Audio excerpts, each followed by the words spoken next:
is a New York-raised, Los Angeles-based actor and filmmaker. He studied at NYU Tisch and Ithaca College before being accepted to Brown University and earning a scholarship to USC School of Cinematic Arts, where he graduated magna cum laude from the production program. As an actor, he has guest starred on television series like Psych, iCarly, NCIS LA, Castle, Major Crimes, Without a Trace, and others, and had a supporting role in the feature film The Social Network. He currently lives in Los Angeles with his talented and hilarious wife, Natalie Launder, who is also a frequent collaborator with him, and now he is developing his first feature. So you're involved, but you're an actor, and so you're well known in a variety of TV shows such as Gilmore Girls, Hannah Montana, iCarly, Psych, and then you were featured in the motion picture, The Social Network. You're also a filmmaker, a writer, but you also have Crohn's disease, which is something that many people probably don't know about you. So can you tell us about your Crohn's disease when you were diagnosed, and kind of, a little bit about, your journey? It's clearly a chronic illness, but, your journey over the years with it. Sure. Yeah. I was diagnosed when I was 18 years old.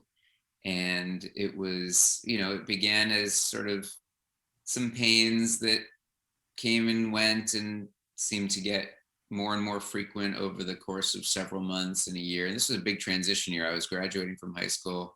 I was going off to college, but I was also moving from New York. I was going to Los Angeles. There's a lot of transition there happening. And then it turns out, coincidentally, the biggest kind of turning point in my life was that I was being diagnosed with Crohn's, eventually getting a formal diagnosis, in my freshman first semester. And it was difficult to be trying to become independent for the first time in my life and feeling like I suddenly was more dependent on help. My mom moved to California with me so that I could kind of, build some roots there and get my condition under control, find treatment, and have some support there. So I'm so lucky about that. But as an 18-year-old, wanting to, having looked forward to becoming a grown-up and living my own life for the first time, it was devastating and physically very painful. But I was lucky that I found treatment within I'd say about 6 months of the diagnosis. We had found some treatment that was making me physically feel better. And that part of that same treatment I'm on to this day. And part of my treatment course had to change about 14 years after that initial flare up. So that first kind of answer we found actually served me quite well for a while. And at that point, it was really about diet and figuring out sort of the emotional adjustment of knowing that this is something that's happening with my body and taking care of it. And right now I'm managing it. I don't know that I'm technically in remission, but I feel very fortunate that I've never had to have surgery. And right now I eat a pretty doable diet, though it is controlled. Most people that I meet, most people that I work with don't know that I have any kind of condition like this, although I'm getting more and more accustomed to trying to be vocal about it, or at least open about it. And so it's something that I manage. I take medication every day, and I take another medication every 2 weeks. And it's one part of my life today. Right. No, absolutely. I know it can be a debilitating condition. And I should also mention, you're not the only person that I've reached out to that was like, oh, really? How did you find me? And, Ben Aaron, Ginger's wife, he has OCD, and he reached out. I mean, I reached out to him, and he was like, oh, wow. Like, he was like, I've never done something like this, but I'd be more than happy to give it a shot. Because it's not something that everyone likes to talk about. and that's totally fine. Yeah, And I've gone through different phases about my own, you know, outspokenness with it. At first, when I was in college, I mean, it felt like such a shameful secret that I did not want anyone to know. And I really hid away and removed myself from a lot of social activities and extracurricular activities. And to some degree, I felt like I really needed to manage my time, energy, and food intake like very carefully. mhm, But part of it was just like I was grossed out by the thought of that being, of that thought for myself, and I was projecting that others might feel that way, right. but without really feeling the physical pain of it and the discomfort and other things. I realized other people wouldn't necessarily have that judgment. I was judging it, and so I didn't talk about it for a long time. I told very close friends who needed to know, Mhm. and it took years to kind of change, just sort of adjust my own comfort level with talking about it. And now, for the last 6 or 7 years, I've been involved with the Crohn's and Colitis Foundation and doing some fundraising for their Take Steps Los Angeles event. And in doing so, I realized, oh, there are a lot of people who have IBD, meaning Crohn's and colitis. The umbrella term is IBD. And it feels better to say, yes, I have this, condition. It's something that I deal with. I have to eat differently, or I might have to excuse myself, or, I'm not feeling great today. It might be a little, minor flare up from this condition, Crohn's, that I have. So it just actually was a huge weight off to be able to not be so ashamed of it or want it to be so private about it. I'm private about it, but not unnecessarily so, because I Right. realized that it was, kind of freeing to just accept, oh, that's part of it. And frankly, everyone, has a Mhm. difference of some Of form or another. And course. many of them are health or physical. Yeah. I mean, I relate very well to you. I mean, I was born with Lyme and I was bullied in high school and all of this stuff from a physical standpoint. I didn't have a lot of friends, but I mean, you were diagnosed at 18, so it was slightly different. But when I went off to college, I went to Wheaton College in Norton, Mass, and then I transferred back to New York and finished up at Marymount Manhattan College. I found people like they didn't care. And yeah, I think as you grow up, people are, less judgmental. And I mean, like you said, everyone has their difference. And it's something that my mom's actually a little bit more protective of, especially, when, obviously I'm dating somebody in the beginning stages, because she worries, but I have found people don't really care. We all have our own crap, quote unquote. Yeah. And especially We, when you're trying to find a partner, I yeah, think I felt the same way at the beginning, where it's like, oh, who's going to love me when, right, I could love someone who doesn't have this. right, of course. But as I got, out of college and then older and dating more, yeah, I found that, oh, talking about this, which is, while it's not my entire life, it's important in my life. And to Right. find a real connection is, kind of requires saying what's important in your life. Oh yeah, no, absolutely. And you clearly have, you've been in remission, or quote unquote.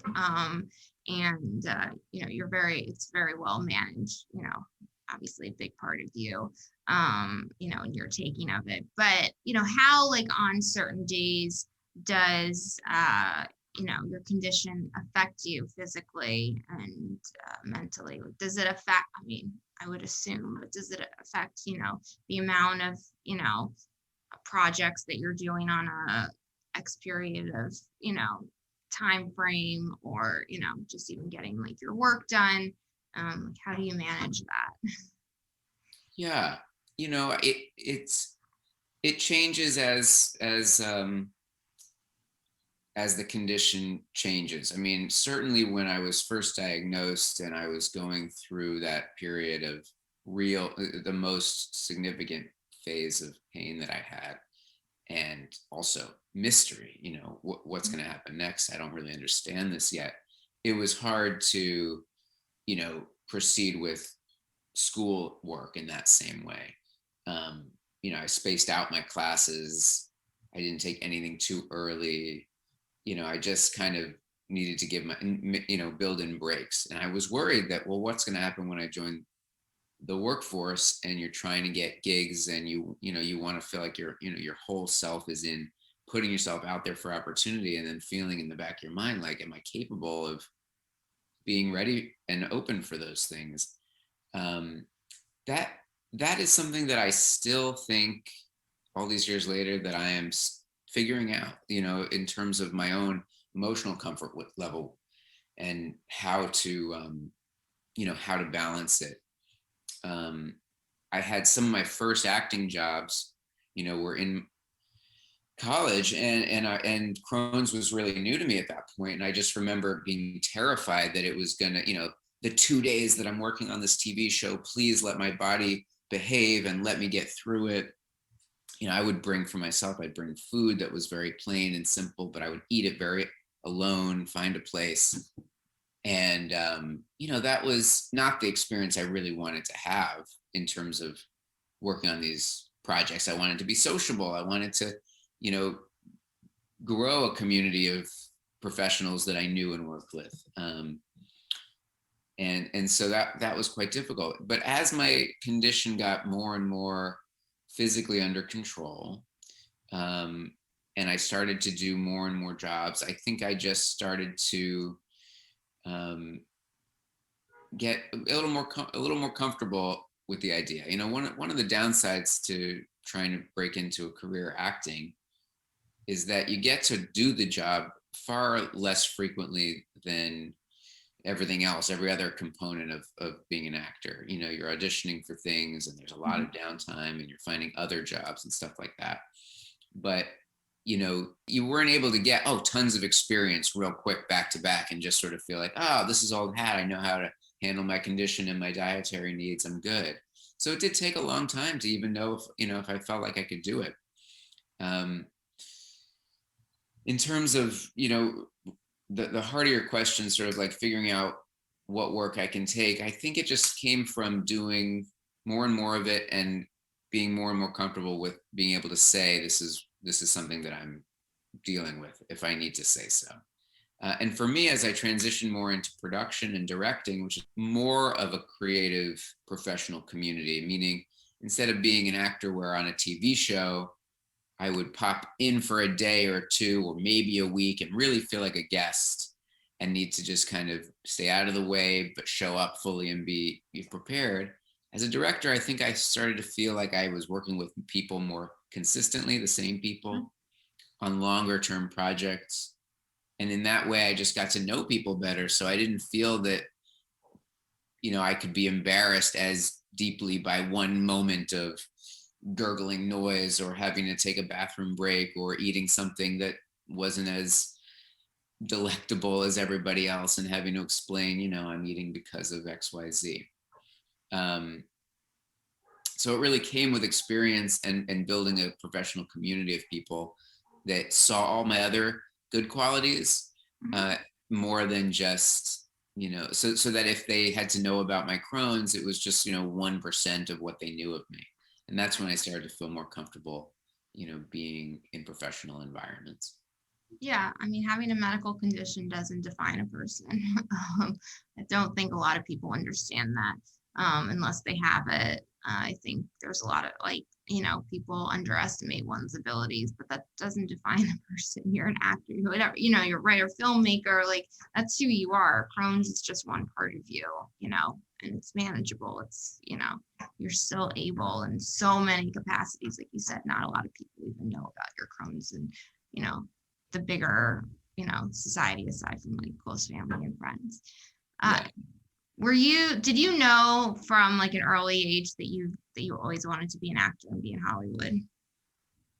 I did know very young that I wanted to make movies and television. I think it was just sort of inspiration from the entertainment we saw as kids, cartoons, and sort of, kids programming that just made me want to, explore the imagination for a living when I realized I could do that for a living. It started as a hobby as young as I can remember.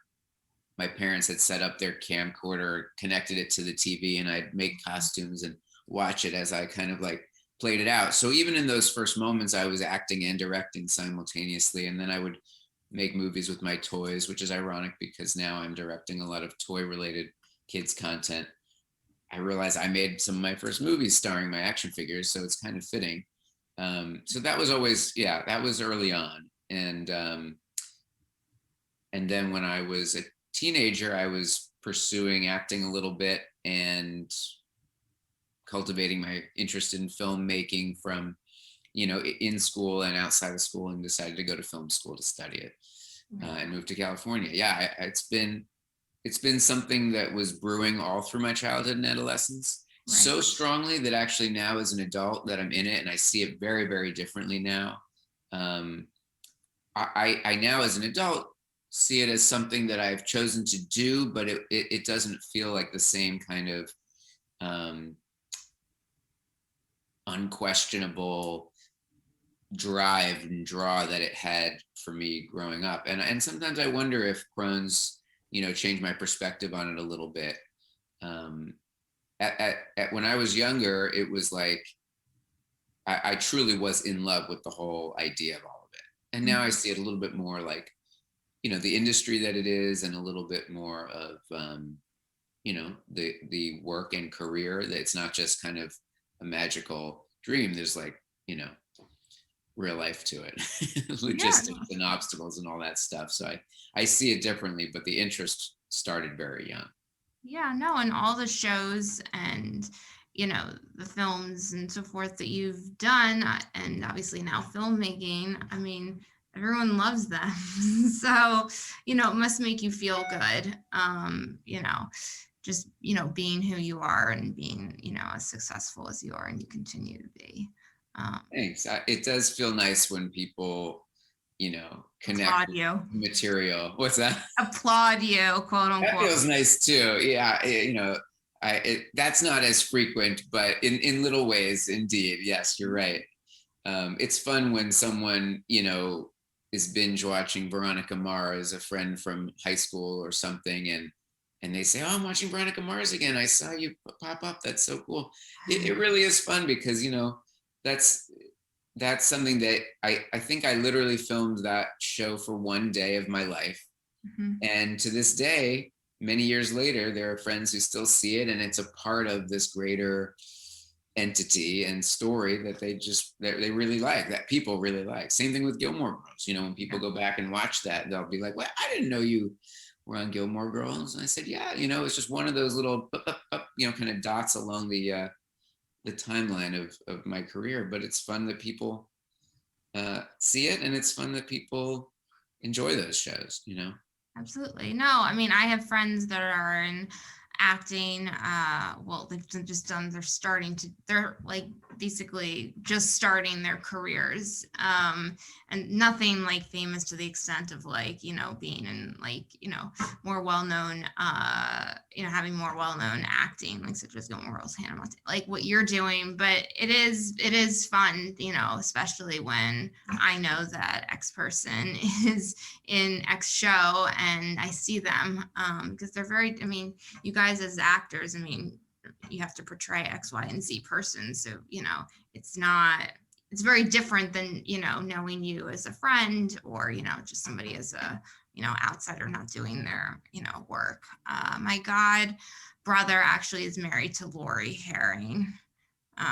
So anyways, obviously she's done some acting, but it's just so interesting to just, like I said, just see people that, that are, being in these X, Y, and Z films and, shows and all of this and that, even like you said, even if it's just like one episode or it's just a small part, like even in, Mackie, when you played Mackie in, the Social Network.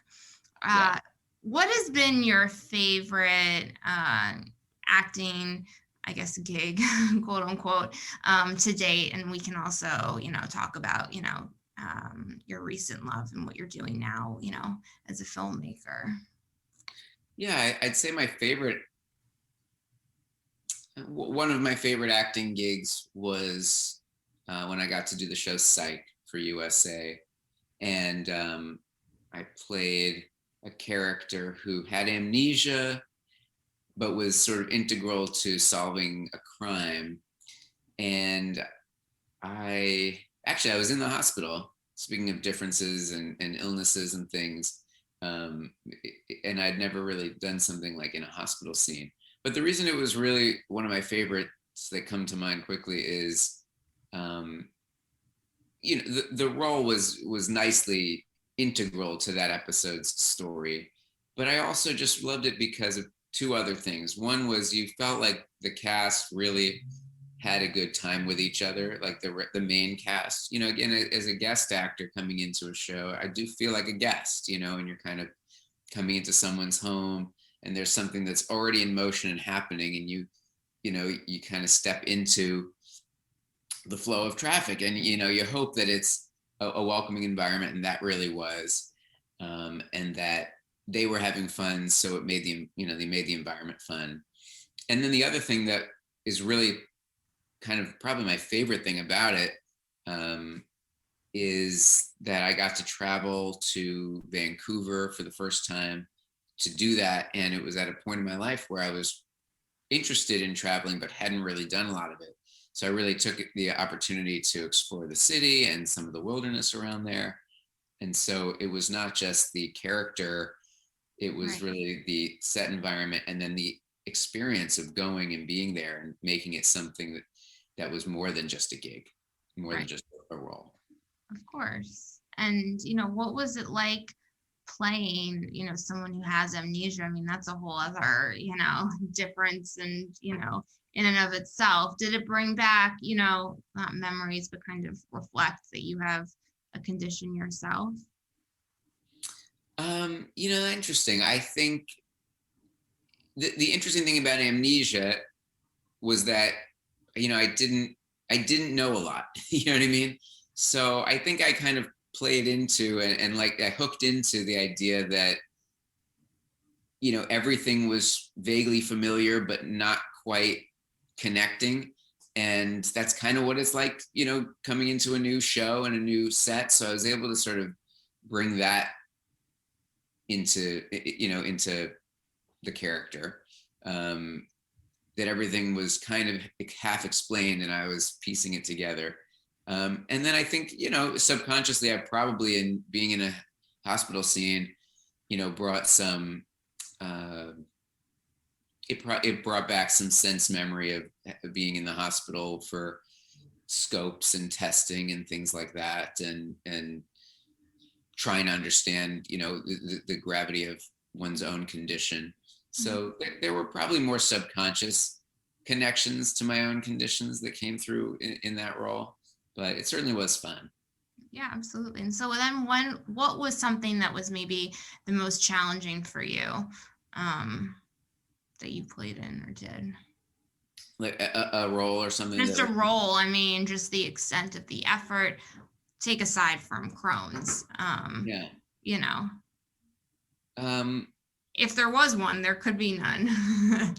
No, I mean, they all have their own challenge. Actually, something that comes to mind is about Crohn's, because there was a job, there was a crime show on CBS called Close to Home. And it was a difficult scene to keep grounded, and really connected to the material, because I was in a courtroom and I was there. It was a very unorthodox kind of parental abuse case. And in addition to sort of trying to hook into these feelings of, being taken advantage of by a parent, which I gratefully have no experience with. My brain actually was really focused on my Crohn's condition that day, because I think I was shooting over several days, and I remember being so nervous that my stomach was going to act up during this courtroom scene, which was a very quiet scene, a very emotional scene. So in addition to the challenges of kind of staying with the character and those particular circumstances, my attention was also, somewhat split with, what Jared was going through, in the body. And actually, in one case, I remember the camera wasn't on me at this point. It was on a coverage of another actor in the scene. But I really started to get emotional by the stress of what I was thinking about with my Crohn's. And I remember, this isn't on camera, but I wonder if people are, if anyone's registering that I'm sitting here crying on my off coverage, because it's actually partly the pressure that I'm under to sort of maintain my body's condition and also remain present here in the scene. That was challenging. I think the scene came out really well. So who knows, maybe my own inner conflict was bolstering the performance even more. But that was a challenge, and also some really good memories, because I remember feeling very supported by the writers in having cast me and in being in that show. Absolutely. So you just celebrated your 20th anniversary of your Crohn's diagnosis. Congratulations, quote unquote. Thanks. Obviously it's, something that you live with, but, it's amazing clearly for yourself, and what I'm hearing and, what you tell people and so forth, to have come X, Y, and Z far, and, being successful and managing this type of condition. So with that, you're also a part of the Crohn's and Colitis Foundation, and you take part in their LA division annual walk. You've won a title. So can you tell us a little bit about the foundation and its mission, and kind of like why you wanted to get involved? Sure. Yeah. The Crohn's and Colitis Foundation supports patients and families of patients with both Crohn's and colitis, together inflammatory bowel disease. And they do it through, support programs and funding research. And actually, I found out about it because my father-in-law, David Lander, who had MS, inspired us, my wife and I, my girlfriend at the time, and I and some friends, to do the Walk MS event. Mm-hmm. And it was fun. And we were raising money for a good cause, and there was solidarity in it. And so I said to myself, there's got to be something with Crohn's that maybe we could do something similar. So I looked it up, and that's where I found the Take Steps Los Angeles, and started to get involved with that. That was really my first foray into seeking any kind of support groups or community, finding other people who had Crohn's. Before that, I really was more trying to manage it and shove it away into a drawer. And now, I've done it for, I think I'm going to my 7th walk. I've been, team captain with a group each year. We've raised, I think, a little bit more money every year. Right. Yeah. We're about to kick off our next, our 2021 walk season officially. So, on my Instagram profile, for example, I have a link that goes to the fundraiser. And I'm also going to host a trivia night online that's going to raise money for that fundraiser. And it's been really great. Their mission is multifold. And so I've been involved more in raising money, which they, put towards research and support programs. But I've also gotten involved recently with a committee that sort of plans that Take Steps event, which has other Crohn's and colitis patients that I've gotten to know. And I've also been involved in a young professionals group occasionally. So just knowing that I've started to meet new people who are either going through their initial diagnosis or their flare-up, or they live with it for a long time. I've started to appreciate some of those things that the foundation offers. They have other educational things, and I know that they try to work a lot with healthcare providers, but I haven't been as involved in those in those sides of it.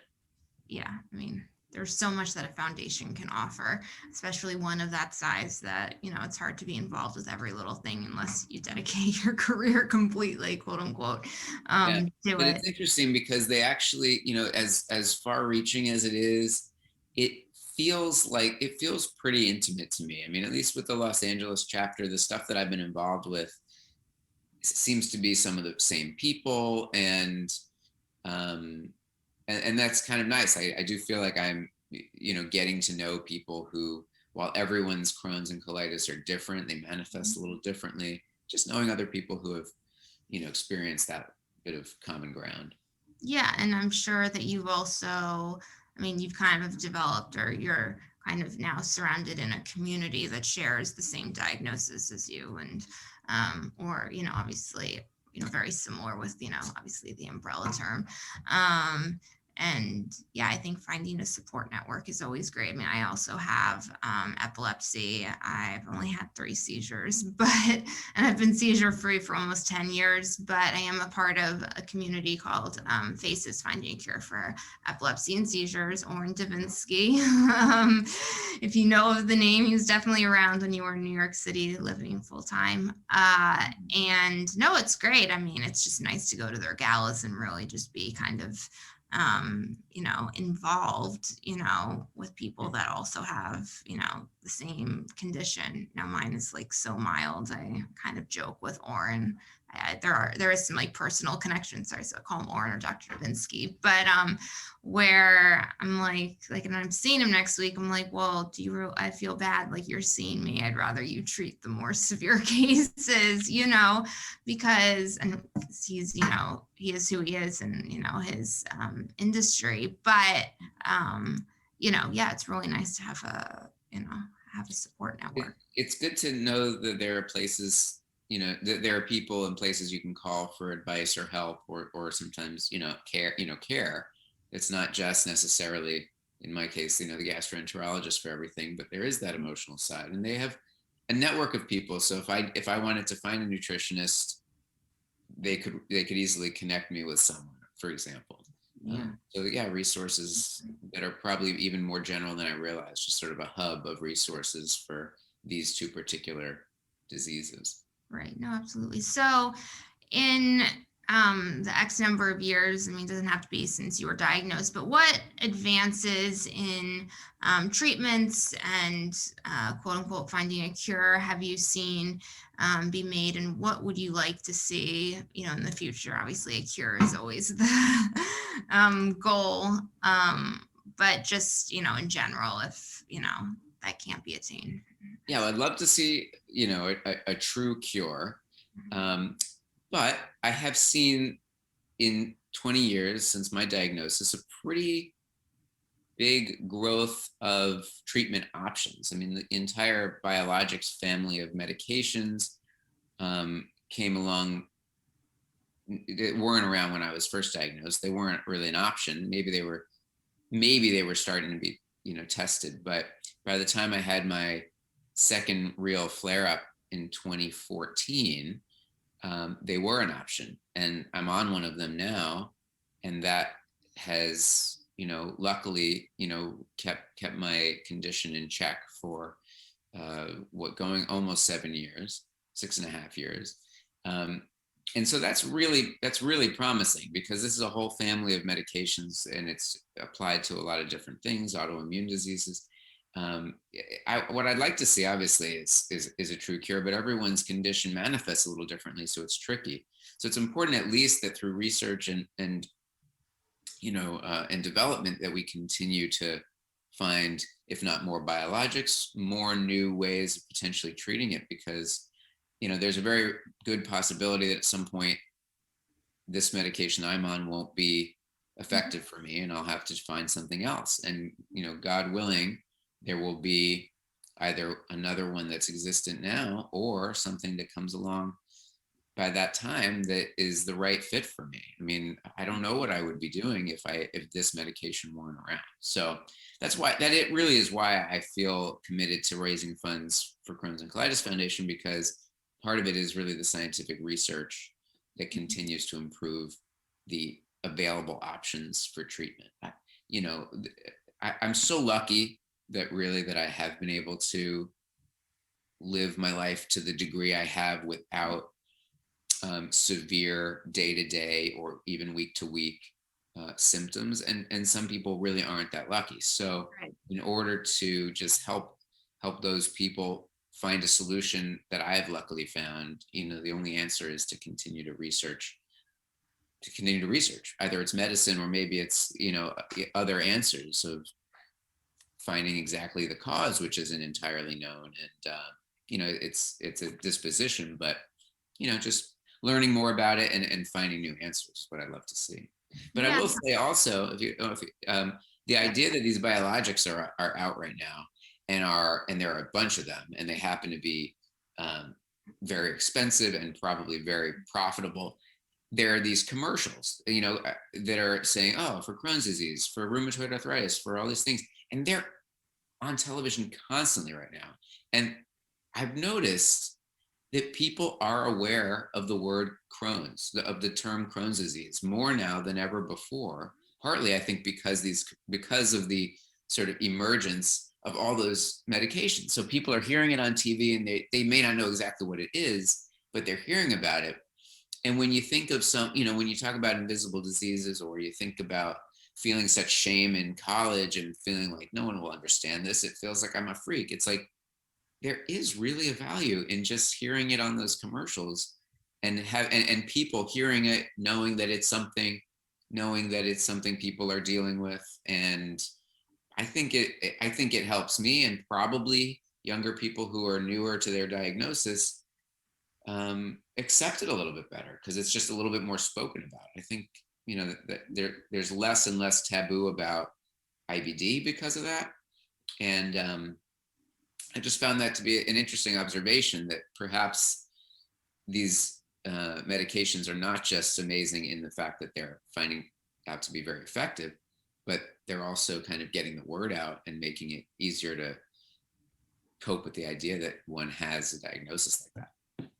I totally agree. I mean, I don't know what we would do without medication. I mean, I was always a stickler about wanting to take medication, or hesitant, just because of side effects. And that is a big thing, for people that really need the medication. Fortunately, I've not had any side effects off the medication that I'm on. I've had some off of others, but it's a big deal. And I think, through the commercials, like you're saying with Crohn's and so forth, you're building awareness as well, especially for those that are, a little bit, not as aware of Crohn's or IBD, which is not something that, you run into, I think, as much, the specific research, as epilepsy or, strokes or whatever the case may be. I do think autoimmune diseases are a little bit under the bridge, just in terms of, what they are, and,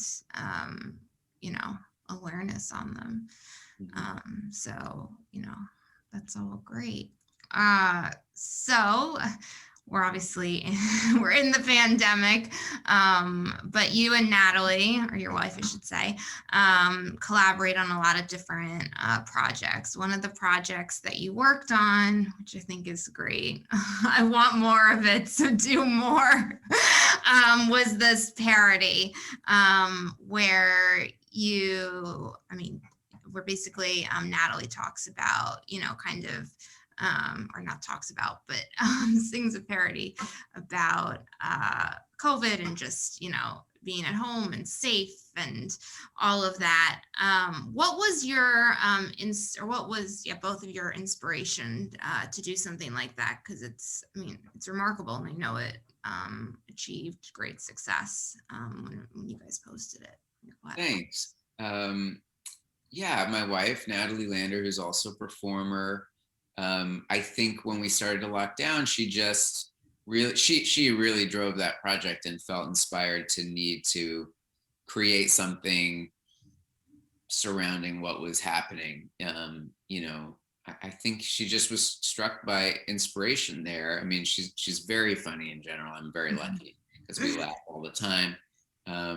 But, we really don't make a lot of videos off the cuff and sort of say, let's make something just us. And I think the environment of being in a new lockdown in March of 2020 stirred something creative. And I think, for her, she needed to combat some of these complicated feelings with humor. And it really was her idea. She did two, and I really just supported the project and shot it for her, but it was really her vision.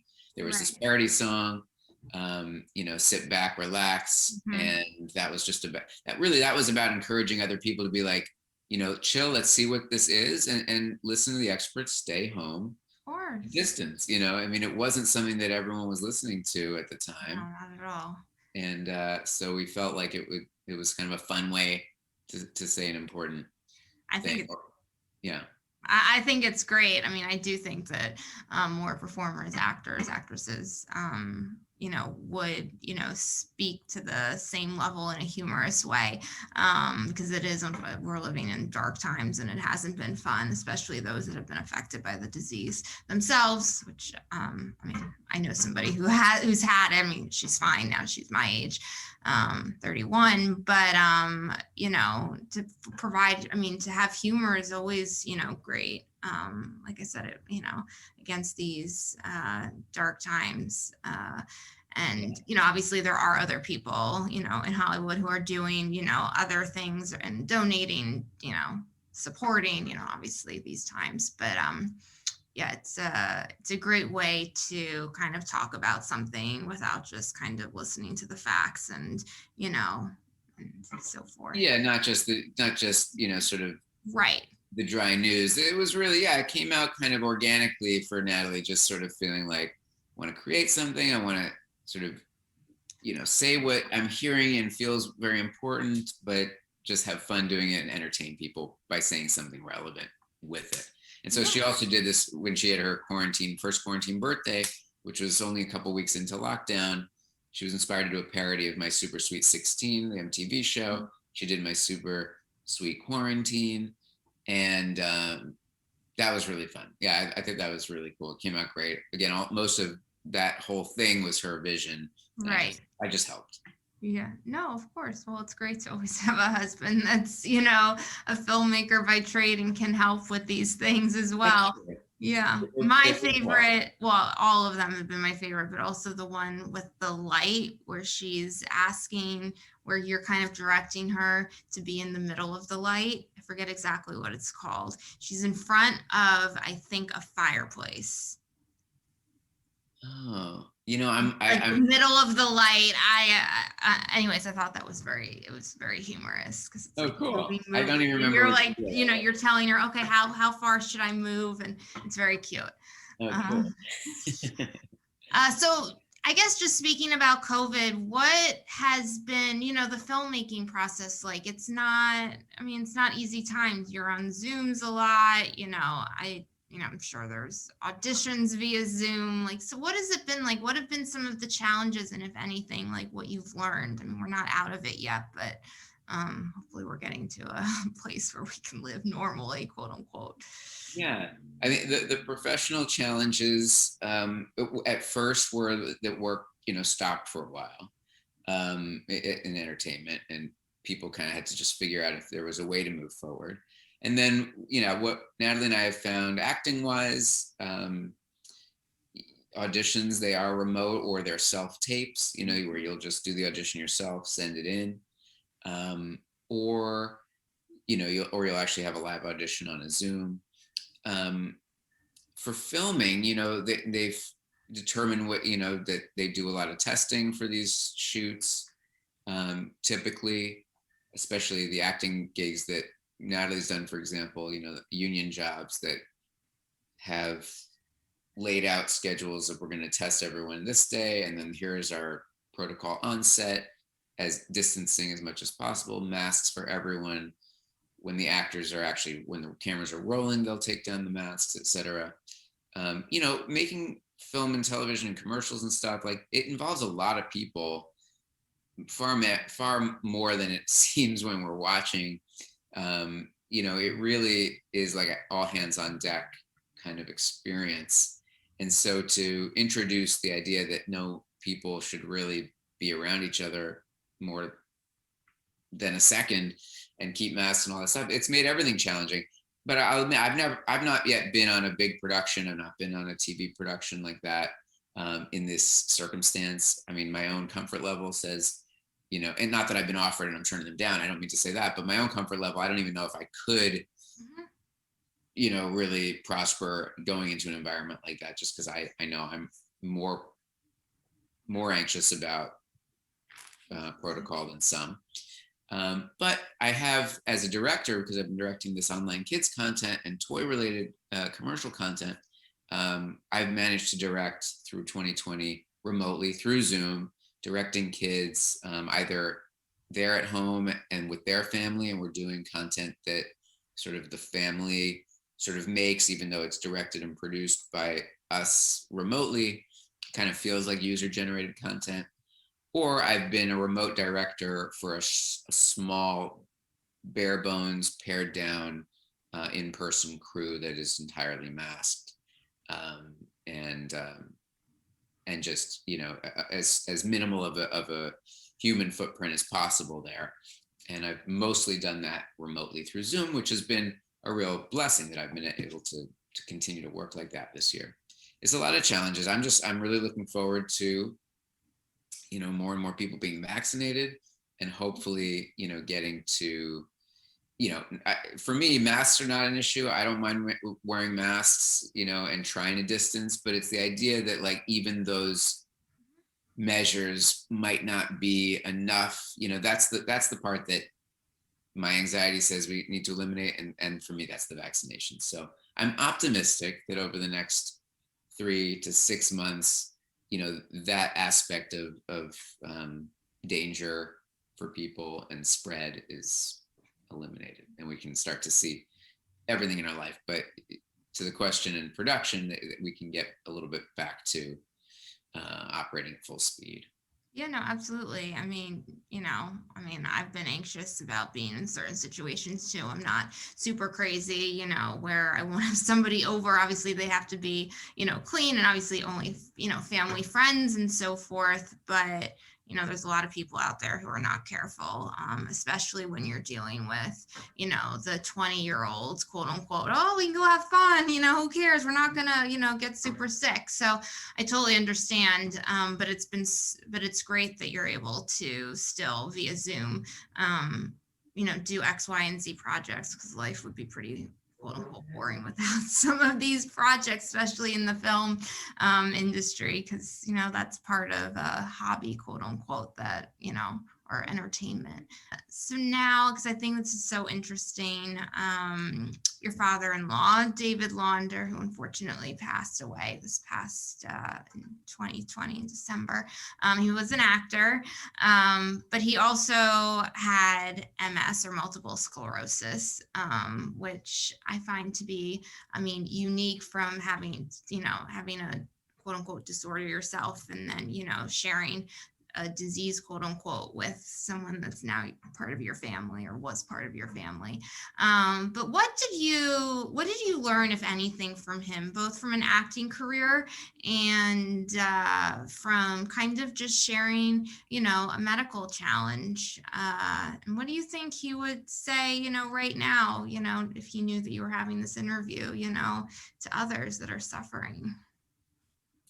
Well, I think he always tried to, approach things with humor. I mean, his career in entertainment was a comedy career, and primarily, and so I think he tried to address it with humor. He wrote a book, so if people are interested in really his perspective on his diagnosis with MS, and then feeling like he had to hide it for his career, and then eventually becoming an outspoken advocate for it.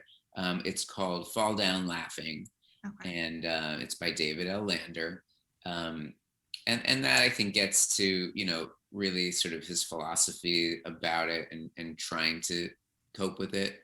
And then in my experience, because I've known him about, the last 11 or 12 years, he just seemed, to take joy in a lot of the little things, or I should say, at least he found contentment in the simple things. He loved baseball, so during, the summer season, he was pretty happy with a simpler pace of life, and I think I will try to take that as inspiration. Absolutely. I think what I realized, though, is that his passing, it was that sometimes death isn't as singular in in cause as I think I thought, well, what did it? But like, yeah, he was unwell and his body was fighting a lot of fights on different fronts within his system. course. So, after that many years battling, It's it tough. I became know too people much. with MS. It's really, it's tough. It's a debilitating disorder. Right. All right. So lastly, just as a way to wrap it up, what advice or, words of wisdom or lessons would you give to people that are struggling with any type of disorder? It doesn't need to be Crohn's, but, to help them feel supported and, try to give them some positive light despite their, condition difference. Yeah, I would say to people, you're not alone. Mhm. It feels like, well, I won't generalize. For me, it felt like I was like, and that it had to be a secret, and that this was a very unfair lightning strike that somehow caught me. But I realized over the years that I'm not alone, and that it really felt better to uh, let people know and feel their support, and to not presume that there would just be negative judgment about it. And finding that acceptance for me has made at least managing the rest of it, a little easier emotionally. Yeah, no, I think that's great. Well, this is wonderful, Jared. Thank you. You're a great inspiration, both in terms of your acting and filmmaking, what you're doing in Hollywood and career-wise, and all that you do with Natalie, and then also with your Crohn's disease. It's a journey, and this is a debilitating disorder. It's not something you've been lucky, fortunately, but not everyone has that same. They're not in the same situation, and what you're doing with the Crohn's and Colitis Foundation, spreading awareness is wonderful.